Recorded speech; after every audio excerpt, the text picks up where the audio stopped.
warahmatullahi wabarakatuh. Perkenalkan, nama saya Rahmi Muslimin. Saya adalah salah satu mahasiswa dari Universitas Tomakaka Mamuju, Fakultas Ilmu Komputer, Program Studi Sistem Informasi. Tujuan saya untuk membuat video ini yaitu untuk memenuhi tugas final dari mata kuliah Konsep Sistem Informasi. Di sini saya akan menjelaskan 5 poin yang berhubungan dengan konsep sistem informasi. Poin pertama yaitu apa itu sistem informasi. Kemudian yang kedua, bagaimana konsep sistem informasi. Kemudian yang ketiga, apa itu DIP.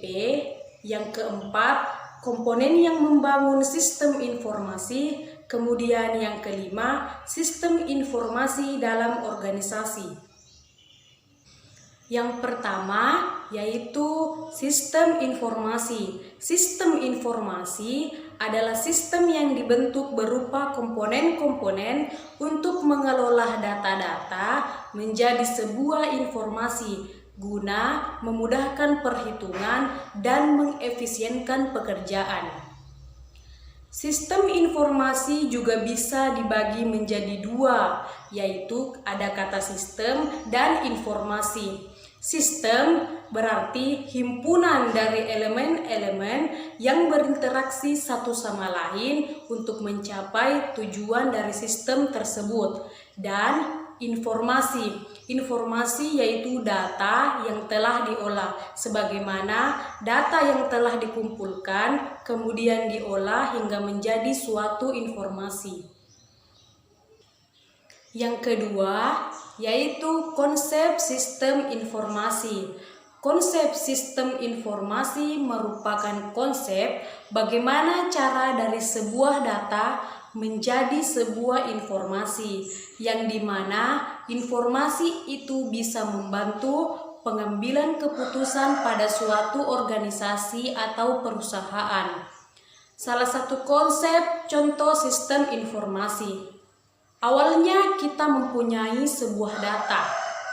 Selanjutnya, data diinput masuk ke sebuah informasi dan sistem informasi akan melakukan proses data tersebut. Kemudian dari data ini diperolehlah sebuah output.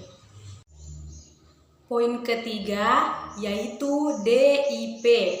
Untuk menuju pada pengertian sistem informasi secara utuh, diperlukan pemahaman yang tepat tentang konsep data, informasi, dan pengetahuan.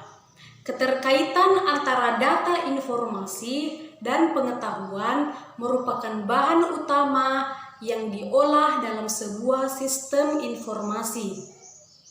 Di sini saya akan menjelaskan satu persatu mengenai data, informasi, dan pengetahuan. Data merupakan bagian paling dasar atau bagian yang kecil dari karya manusia yang bersifat kaku.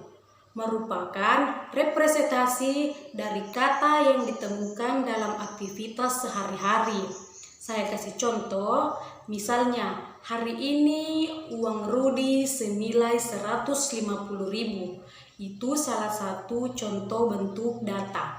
Kemudian informasi merupakan hasil pengolahan dari data yang dapat memberikan gambaran lebih jelas terhadap suatu informasi.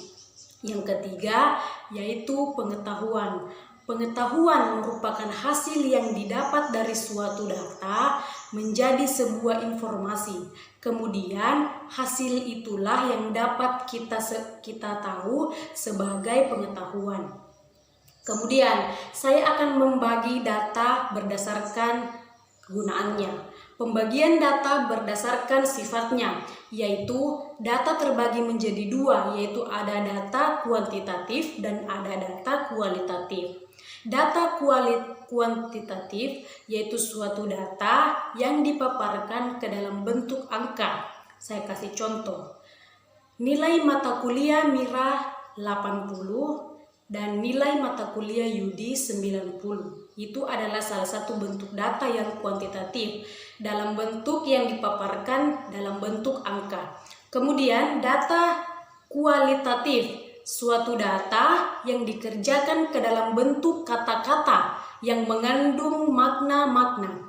Saya kasih contoh, Mira perempuan, Budi laki-laki. Itu adalah data kualitatif yang mengandung makna atau kata-kata. Saya beralih ke data berdasarkan sumbernya, yaitu ada data internal dan data eksternal. Data internal yaitu data yang menggambarkan situasi serta kondisi pada suatu organisasi secara internal. Saya kasih contoh, yaitu jumlah karyawan suatu pabrik. Itu adalah salah satu contohnya. Kemudian data eksternal, yaitu data yang menggambarkan sebuah situasi maupun kondisi yang ada di luar organisasi. Saya kasih contoh, yaitu data jumlah pemakai produk pada pelanggan. Itu adalah salah satu contohnya. Kemudian data berdasarkan cara memperolehnya, yaitu terbagi juga menjadi dua, ada data primer dan ada data sekunder. Data primer, data yang dihadapkan langsung melalui aktivitas yang melibatkan objek data secara langsung. Saya kasih contoh, yaitu wawancara atau diskusi. Itu adalah salah satu data primer.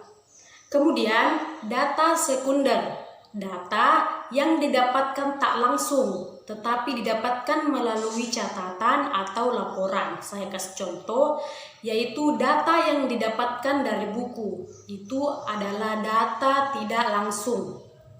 Kemudian data berdasarkan perubahannya, yaitu terbagi juga menjadi dua, yaitu ada data statis dan ada data dinamis. Data statis yaitu data yang tidak dapat dirubah nilainya atau jarang berubah. Saya kasih contoh, nomor induk manusia itu adalah data statis karena tidak dapat dirubah. Kemudian ada juga KTP, itu juga termasuk data statis yang tidak bisa dirubah. Kemudian data dinamis.